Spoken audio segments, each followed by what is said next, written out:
آئیے اس بیان کے سلسلے کو آگے بڑھاتے ہوئے میں کچھ حدیث بیان کرنا چاہوں گی.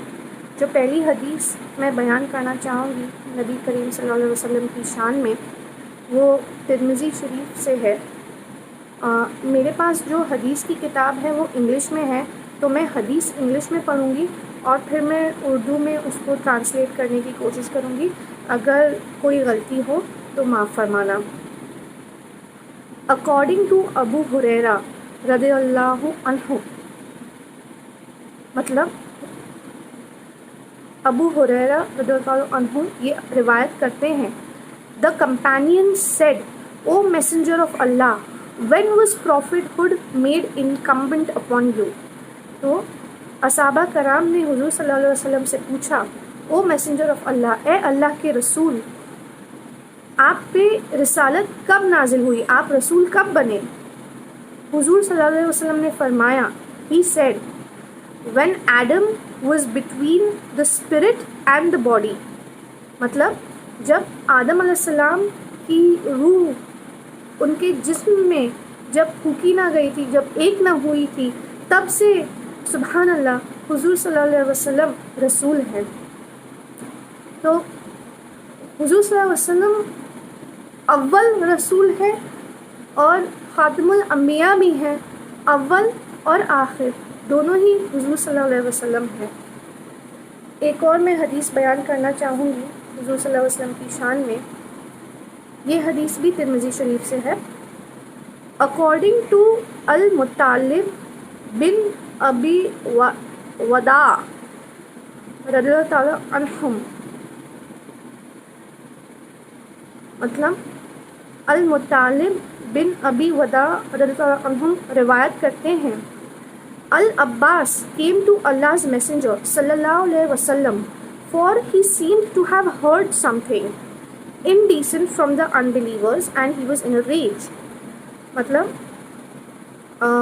العباس حضور صلی اللہ علیہ وسلم کے پاس آئے اور وہ بہت غصے میں تھے کیونکہ انہوں نے کچھ غلط باتیں کافروں سے سنی تھی.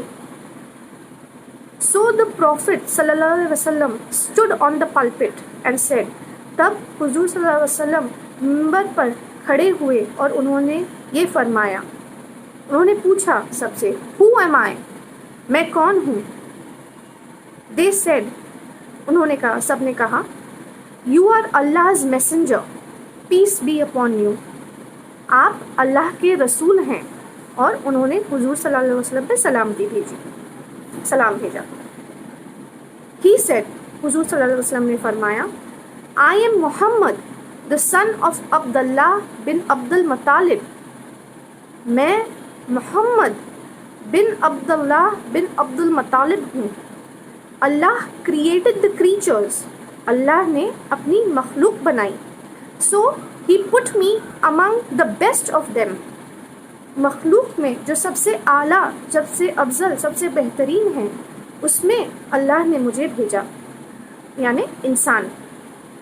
Then he divided them into two segments. پھر اللہ نے دو فرقے بنائے. دو فرقے یعنی عرب اور عجم. عجم مطلب جو عرب نہیں ہیں. Then and he put me among the best of them.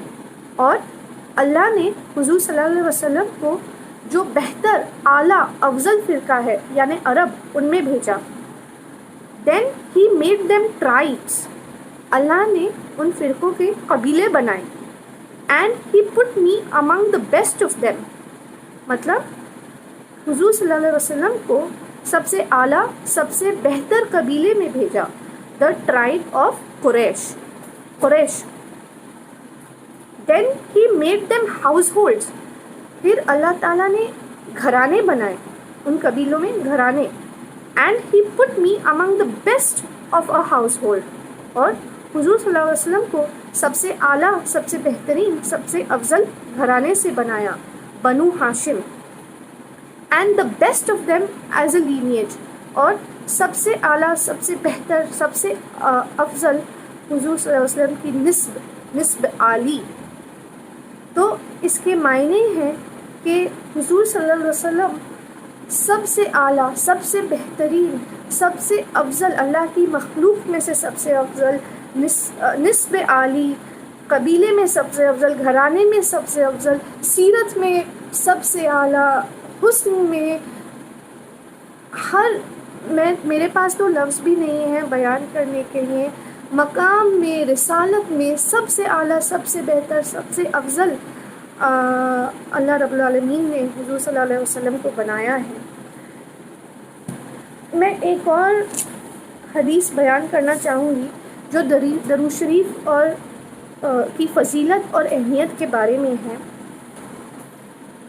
سید مختار صلی اللہ علیہ وسلم اپنی امت کو انتباہ کرتے ہوئے فرماتے ہیں، اے میری امتیوں، مجھ پر درود شریف پڑھنے کی عادت پیدا کرو، کیونکہ بروز محشر تمہارے اعمال کے حبط ہونے کا اندیشہ ہے، کیونکہ اعمال کا مدار نیت پر ہے اور نیتوں میں نقص کا احتمال ہے، مگر مجھ پر بھیجی گئی درود کی حفاظت کا میں بذات خود ضامن ہوں۔ سبحان اللہ۔ اے میرے امتیوں، قیامت کے دن خواہ تمہارے پاس اعمال کے کتنے ہی ڈھیر ہوں، اگر ان اعمال میں مجھ پر بھیجی ہوئی درود موجود و شامل نہ ہو تو گویا اللہ پاک تمہیں جنت جانے کی اجازت بھی دے دے گا، مگر جنت کا راستہ ضرور بھول جاؤ گے، کیونکہ مجھ پر درود راہ جنت کی رہنما ہے۔ سبحان اللہ۔ پڑھو، درود پڑھو، عاشقو درود پڑھو، درود سے کبھی غافل نہ ہو۔ بسم اللہ الرحمن الرحیم۔ اللہم صلی علی محمد و علی آل محمد کما صلیت علی ابراہیم و علی آل ابراہیم انک حمید مجید۔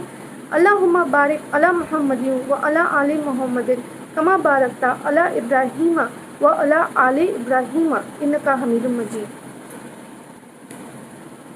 آخر میں حضور صلی اللہ علیہ وسلم کی شان میں سلام پیش کرنا چاہوں گی، لیکن اس سے پہلے کچھ کہنا چاہتی ہوں۔ اے اللہ کے رسول، میں غریب ہوں، میں اجنبی ہوں، پوری کائنات میں آپ کے علاوہ میرا کوئی محبوب نہیں، میں اس پر پھولتی ہوں کہ میں آپ کی امت میں سے ہوں، بے حد گنہگار ہوں لیکن بڑی خوش نصیب ہوں۔